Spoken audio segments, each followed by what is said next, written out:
चीन की नई धोखेबाजी। गलवान घाटी में हिंसा वाली जगह के पास लगाए टेंट। 2 दिन पहले ही दोनों देशों ने अपनी सेनाएं हटने का किया था ऐलान। सैटेलाइट तस्वीरों से सामने आई चीन की धोखेबाजी। पेट्रोलिंग पॉइंट 14 के पास बनाए नए स्ट्रक्चर। पेंगोंग सो झील के किनारे और फिंगर 4 के आगे भी चीन सैनिकों का जमावड़ा। चीनी सेना ने बनाई अपनी चौकियां।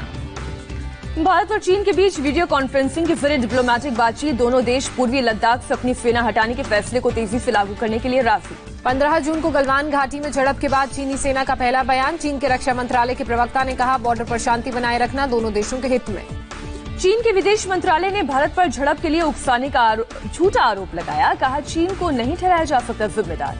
आर्मी चीफ MM नरवणे ने 5 जवानों को कमेंडेशन कार्ड से सम्मानित किया। चीनी सैनिकों से झड़प में जाबाजी दिखाने के लिए किया सम्मानित। पाकिस्तान को कड़ा झटका। FATF ने लिखा, ग्रे लिस्ट में ही रखने का फैसला। लश्कर जैश की टेरर फंडिंग रोकने में नाकाम। अमेरिका ने भी आतंकवाद पर पाक को कटघरे में खड़ा किया। अपनी रिपोर्ट में पाकिस्तान को आतंकवादियों की पनाहगाह बताया। कहा, मसूद अजहर के खिलाफ कोई एक्शन नहीं लिया गया।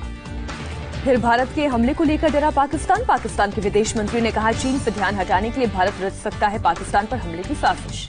जम्मू कश्मीर के सोपोर में आतंकवादियों के साथ सुरक्षा बलों की मुठभेड़। 2 से 3 आतंकवादियों के घिरे होने की खबर। जून में अब तक 14वां एनकाउंटर। जम्मू कश्मीर के बारामूला में सेना ने मोर्टार के गोले को विस्फोट कर किया नष्ट। पाकिस्तान की तरफ से दागे गए थे गोले। मुंबई के नरीमन पॉइंट इलाके में 14वीं मंजिल की इमारत के ग्राउंड फ्लोर में लगी भीषण आग। एक बैंक आग की चपेट में आया। किसी के हताहत होने की खबर नहीं। आज लगातार 19वें दिन बढ़े पेट्रोल डीजल के दाम। दिल्ली में डीजल प्रति लीटर 80 रुपए 2 पैसे महंगा हुआ। दूसरे दिन पेट्रोल से महंगा। दिल्ली में युवा कांग्रेस ने केंद्र सरकार के खिलाफ प्रदर्शन किया। पेट्रोल डीजल की बढ़ती कीमतों के खिलाफ रोष व्यक्त किया। तेल के दाम बढ़ने पर राहुल गांधी का सरकार पर अटैक। कहा, सरकार ने कोरोना वायरस और पेट्रोल डीजल के दाम को किया अनलॉक। देश में 24 घंटे में 15,968 कोरोना के नए मामले सामने आए। कुल मरीजों की संख्या 4,56,183। देश भर में एक दिन में कोरोना से 465 की मौत। अब तक 14,476 लोगों की गई जान। कोरोना से सबसे ज्यादा प्रभावित शहर बना दिल्ली। मुंबई को दूसरे नंबर पर पीछे छोड़ा। दिल्ली में 70,000 से ज्यादा मामले। दिल्ली में कोरोना का एक और रिकॉर्ड। पिछले 24 घंटे में 3,788 नए केस। मरीज 70,000 के पार। दिल्ली में कोरोना से एक दिन में 64 लोगों की मौत। अभी तक कुल 2,365 लोग बने शिकार। दिल्ली में बड़ी संख्या में कोरोना मरीज लापता। 19 से 23 जून के बीच 16,000 में केवल 3,000 लोगों की ही भर्ती या होम क्वारंटीन होने का रिकॉर्ड। दिल्ली में 6 जुलाई तक होगी हर घर की स्क्रीनिंग। हर मरीज का कॉन्ट्रैक्ट ट्रेस किया जाएगा। अब घनी आबादी के सभी कोरोना मरीजों को कोरोना केयर सेंटर भेजा जाएगा। 26 जून तक नए सिरे से तय होगा कंटेनमेंट जोन। होम क्वारंटीन के नए नियमों पर मुख्यमंत्री केजरीवाल ने ऐतराज जताया। केंद्र से आदेश वापस लेने की अपील की। आदेश के मुताबिक हर मरीज का अस्पताल में निरीक्षण जरूरी। केजरीवाल ने पूछा, फीवर वाले कोरोना मरीजों को क्यों लाइन में खड़ा करना चाहती है सरकार? जबरन ले जाना 15 दिन के डिटेंशन जैसा होगा। महाराष्ट्र में कोरोना से 24 घंटे में 3,890 लोग संक्रमित पाए गए। 208 लोगों की मौत। महाराष्ट्र में कोरोना से अब तक कुल 1,42,000 से ज्यादा लोग संक्रमित। 6,700 से ज्यादा लोगों की मौत। मुंबई नगर पालिका ने शुरू की कोरोना टेस्टिंग की नई मुहिम। अस्पतालों के लिए जल्द उपलब्ध होंगे 1 लाख एंटीजन टेस्टिंग किट। पश्चिम बंगाल में 31 जुलाई तक बढ़ा लॉकडाउन। सर्वदलीय बैठक के बाद ममता का ऐलान। कुछ मामलों में छूट रहेगी जारी। पश्चिम बंगाल में कोरोना मीटर 15,000 के पार पहुंचा। एक दिन में 445 लोग संक्रमित पाए गए। 11 लोगों ने दम तोड़ा। नोएडा में अब पूरी सोसाइटी या टावर को सील नहीं किया जाएगा। केवल फ्लोर को कंटेनमेंट जोन बनाया जाएगा। कोरोना काल में यूपी के 1 करोड़ से ज्यादा लोगों को रोजगार देने की तैयारी। 26 जून को पीएम मोदी करेंगे योजना का आगाज। यूपी सरकार का दावा, देश का पहला राज्य जहां एक साथ 1 करोड़ से ज्यादा लोगों को मिलेगा रोजगार। कर्नाटक में कोरोना केस की संख्या 10,000 के पार। एक दिन में 397 नए मामले सामने आए। 14 लोगों की मौत। तमिलनाडु में 24 घंटे में 2,865 नए केस। राज्य में अब तक 67,468 संक्रमित। 866 लोगों की मौत।